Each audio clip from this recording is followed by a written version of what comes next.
Missão cumprida. Missão cumprida. Ele tá fora já? Não, ele não foi. Não, ele é ministro ainda. Continua em ação. Ministro. Continua em ação. Continua em ação. Então imagina as missões que ele vem cumprindo. Né? Porque esse trabalhou direitinho, conforme as ordens da quadrilha. Ele age como quadrilheiro, ele fala como quadrilheiro e ele é quadrilheiro. A ideia é transformar o sujeito num pária global. É uma asfixia completa, né? Ele vira alguém ostracizado, né, no mundo de hoje. Com quem que ele vai poder falar? Ele vai poder falar com os outros sancionados, que vivem à margem do sistema global. Então ele pode ter um aplicativo específico ali com o Maduro, com o ditador cubano, com o Ortega da Nicarágua, com a turma dos ayatolás do Irã, eventualmente com o Putin e o Xi Jinping e o Kim Jong-un. Eles podem criar um grupinho bem interessante deles. Olá pessoal, sejam bem-vindos. O meu nome é Bruno. Se você gosta e apoia o nosso conteúdo, então deixe o seu like e inscreva-se no canal.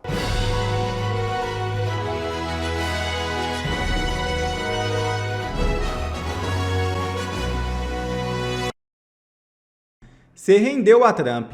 Hamas aceita liberar os reféns em Gaza. O grupo terrorista enviou resposta sobre o plano elaborado pelos Estados Unidos e já aceito por Israel. A libertação dos sequestrados, porém, não é suficiente para concluir que a proposta foi aprovada. O grupo terrorista Hamas declarou nesta sexta-feira que concorda com a libertação dos reféns, capturados nos ataques de 7 de outubro. A resposta é para uma das exigências, incluída no plano dos Estados Unidos para um cessar-fogo em Gaza, já aceito por Israel. O presidente Donald Trump havia dado um ultimato para que o grupo respondesse à proposta até o próximo domingo, dia 5. Caso contrário, afirmou que o grupo iria enfrentar o inferno. Apesar da concordância em libertar os reféns, ainda não foram divulgados os posicionamentos do Hamas em relação a outras exigências. O grupo entregou sua resposta a mediadores ligados aos Estados Unidos. A libertação dos sequestrados, porém, ainda não é suficiente para concluir que a proposta foi aceita. Dos 251 reféns, cerca de 50 ainda estão sob controle dos terroristas. O plano apresentado por Trump tem 20 pontos. Entre os itens, estabelece como pontos centrais um cessar-fogo permanente e a libertação de todos os reféns ainda mantidos pelo Hamas, vivos ou mortos. E corte reage às sanções dos Estados Unidos contra o ministro do Missão Dada é Missão Cumprida. É isso mesmo. Após os Estados Unidos revogarem o visto do ministro Benedito Gonçalves do Superior Tribunal de Justiça, a corte divulgou uma nota oficial criticando a medida. Segundo o tribunal, tentativas de interferência política sobre a atuação de magistrados brasileiros são injustificáveis. Bom, seguindo aqui com os nossos assuntos, o Superior Tribunal de Justiça classificou como injustificáveis as sanções aplicadas pelos Estados Unidos contra o ministro Benedito Gonçalves. Em nota, os 32 ministros da Corte afirmaram que qualquer tentativa de interferência política interna ou externa abala a independência, a imparcialidade e a probidade do judiciário. Benedito teve o visto revogado pelo governo norte-americano, junto com outros magistrados e autoridades brasileiras. Ele foi relator no Tribunal Superior Eleitoral dos processos que tornaram o ex-presidente Jair Bolsonaro inelegível. Benedito é famoso pela frase "missão dada é missão cumprida", dita a Moraes na diplomação de Lula no TSE. Ele também ficou conhecido por ganhar de Lula 6 tapas no rosto durante um encontro no mesmo evento que você acompanha aí, ocorrido em dezembro de 2022. Segundo o STJ, a trajetória do ministro com mais de 3 décadas na magistratura reforça a confiança plena no seu trabalho. A Corte ainda destacou que a soberania nacional é um princípio inegociável previsto na Constituição brasileira. Além de Benedito Gonçalves, também foram sancionados pelos Estados Unidos, aí na tela, Jorge Messias, ministro da Advocacia Geral da União, José Levi, ex-chefe da AGU, Ayrton Vieira, juiz instrutor do gabinete de Alexandre de Moraes no STF, Marco Antônio Martim Vargas, juiz auxiliar de Moraes no TSE, Rafael Henrique Janela Tamay Rocha, ex-juiz auxiliar do gabinete de Moraes no STF. Vou chamar agora para ouvir Alexandre Garcia mais uma vez. Alexandre, a alegação é sempre a mesma. Fala de soberania, de defender a soberania nacional contra as sanções dos Estados Unidos, mas nunca apresenta uma resposta clara, objetiva, sucinta, que rebata as acusações de perseguição política e de censura que são levantadas contra esses sancionados, não é? Bom, nem entrariam nesse assunto, né? Porque é uma nota de solidariedade para demonstrar o espírito de corpo, né? Talvez alguns que tenham assinado, puxa, imagina quando tocar a mim, né? Então, é isso. Agora, todos os adjetivos e substantivos que estão lá não vão devolver o visto por passaporte. Ou o Estado brasileiro dá uma carta de laissez-passer, né?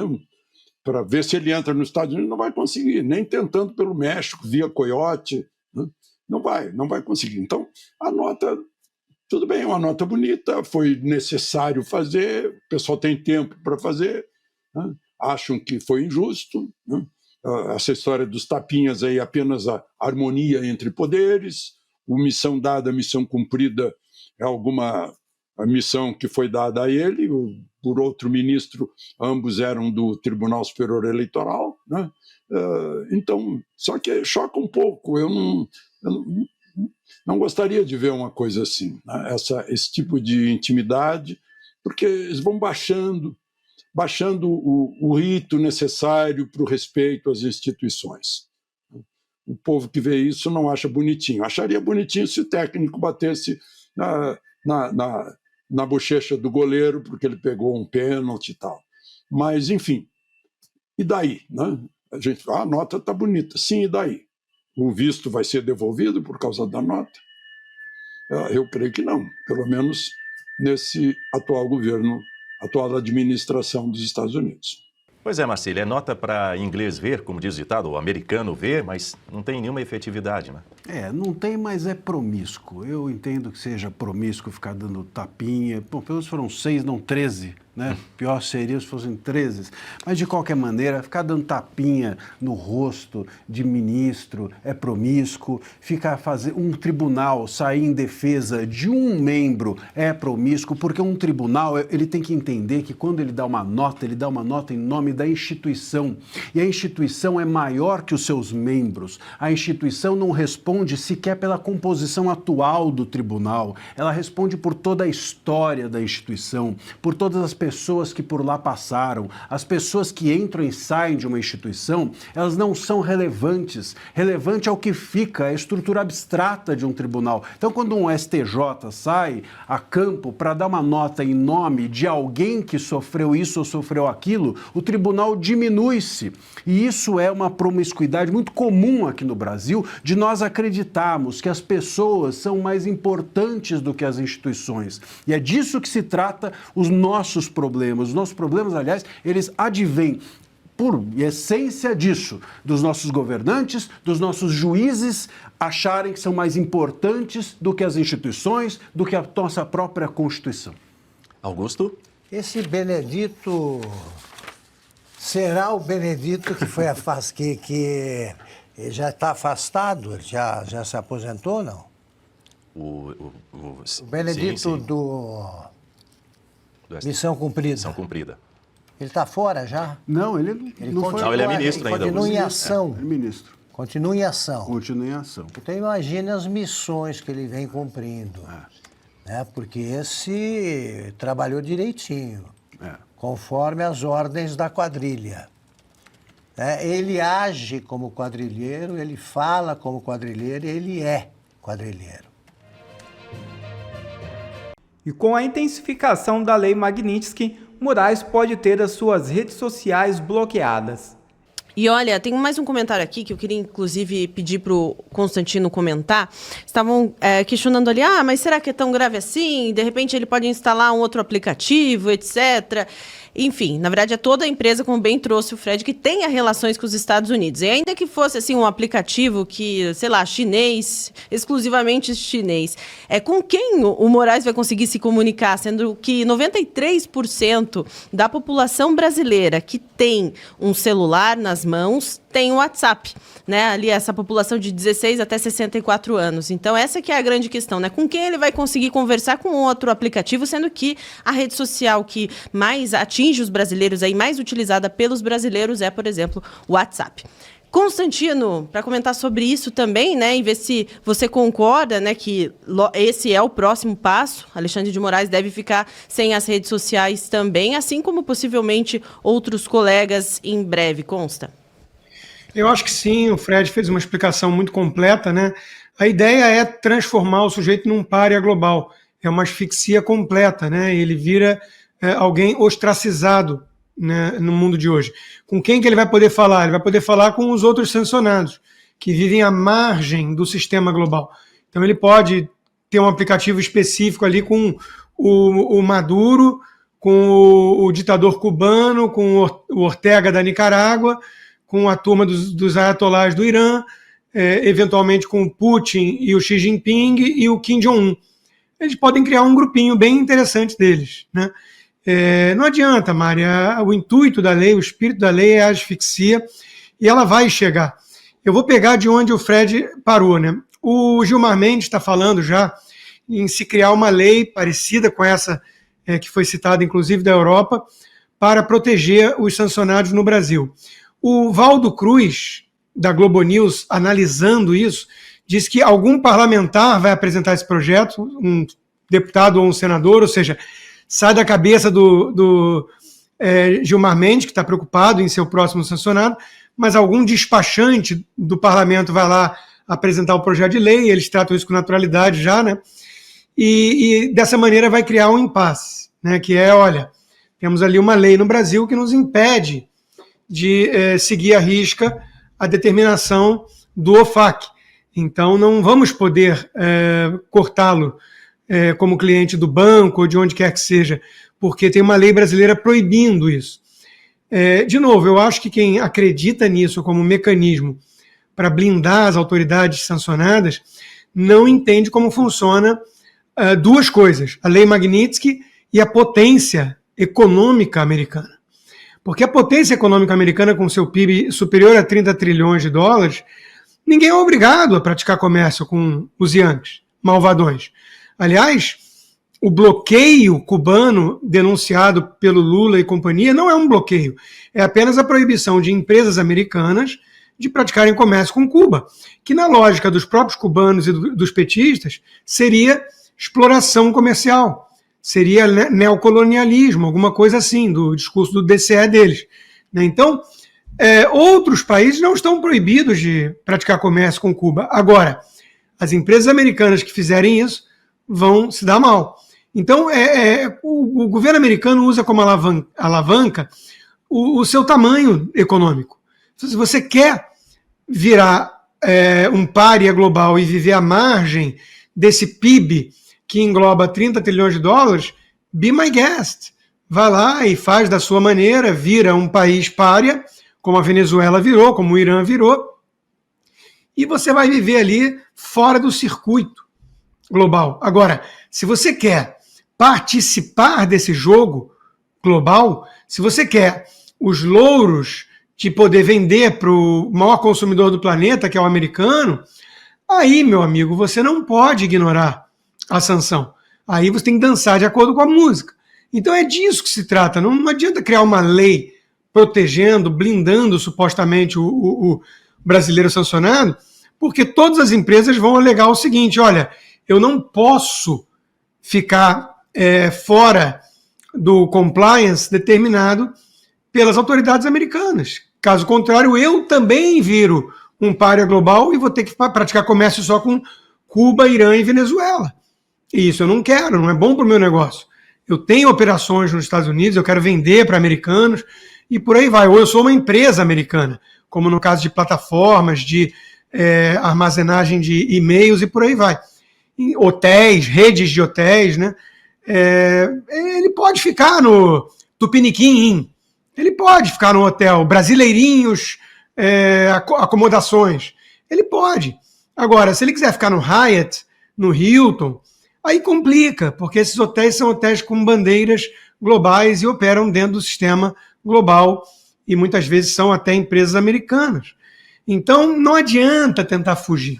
Se correr, o bicho pega, se ficar, o bicho come. Não tem para onde um sancionado ir buscar ajuda. Ele vai ter que respirar o ar rarefeito causado pela asfixia das sanções americanas. Elas são abrangentes, elas pegam qualquer um que queira continuar participando dos negócios com os Estados Unidos, e isso é basicamente todo mundo.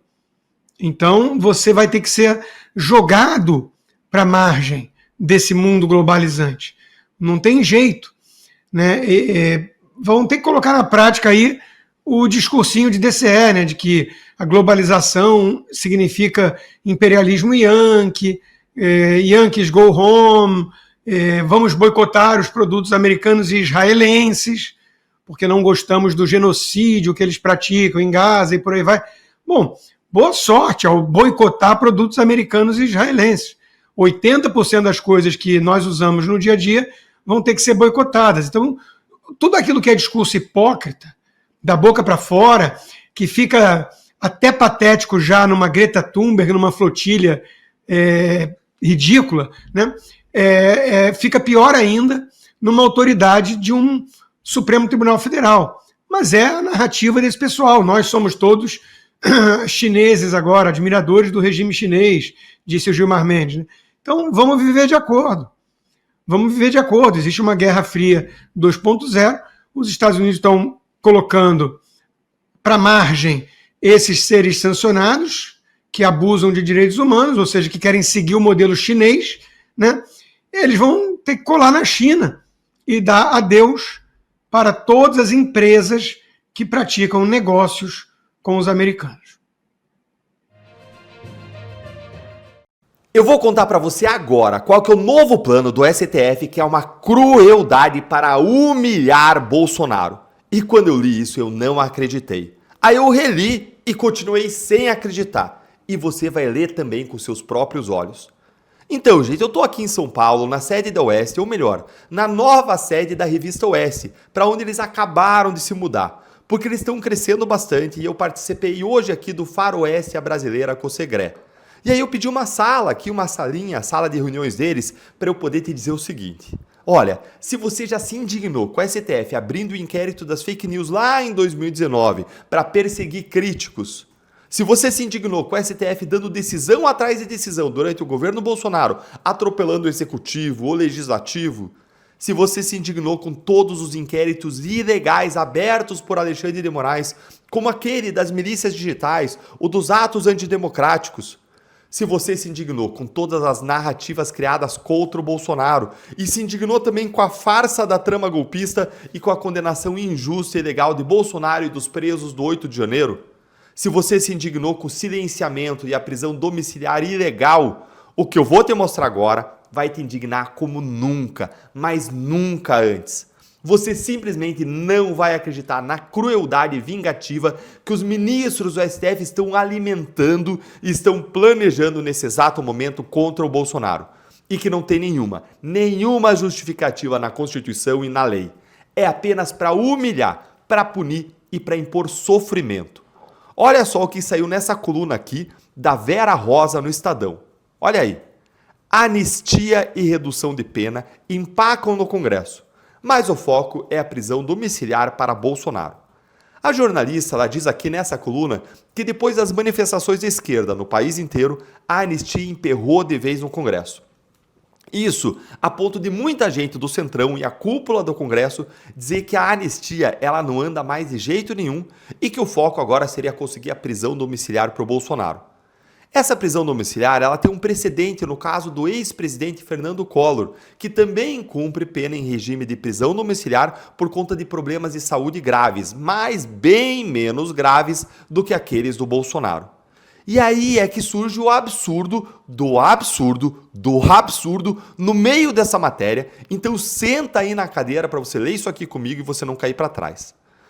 O precedente, tá falando aqui do caso do Collor, serve para que advogados de Bolsonaro tentem conseguir o benefício para o ex-presidente sob a alegação de que seu estado de saúde é preocupante, como realmente é. E aí olha isso aqui, não se trata de uma tarefa simples. A portas fechadas, dois ministros do STF disseram ao Estadão que isso pode até ocorrer, mas não já. A intenção é que Bolsonaro receba o carimbo de presidiário e pague muita penitência antes de deixar a cela. Gente, isso aí é inacreditável. Não pode ser verdade. Não é possível. Não, gente, você não ouviu nem leu errado. Os ministros do STF, eles querem que Bolsonaro vá para o presídio cumprir pena como um preso comum, não porque seja lei, não porque seja o certo, mas para ele receber o carimbo de presidiário, para ele pagar muita penitência antes da prisão domiciliar. Gente, é isso mesmo que você ouviu. O destino do Bolsonaro não vai ser decidido pelo que diz a lei. Vai ser decidido pelas vontades, pelas paixões, pelo ódio, pelo desejo de vingança pessoal dos ministros, que alimentam esse desejo de se vingar, de retaliar, por essa sanha de humilhar Bolsonaro ao máximo possível, com ganas de impor a ele o máximo de sofrimento possível. Os ministros do STF, eles querem explicitamente tá aqui, colocar pecha de bandido em Bolsonaro, marcar ele como um bandido, como um presidiário. E mais, eles não querem dar o que é de direito a ele, porque querem fazer ele sofrer, querem fazer ele pagar a penitência. Você consegue entender o tamanho do sadismo, da maldade, da crueldade? Eles querem se vingar. Eles querem se vingar, eles que estão sofrendo com a Magnitsky. Eles estão morrendo de medo embaixo da mesa por estarem violando direitos humanos. E aí você vê esse escárnio total com a verdadeira justiça e a imprensa passando pano para isso. Isso aqui é justiça? É isso aqui, por isso aqui que eles estavam lutando? Isso aqui é democracia?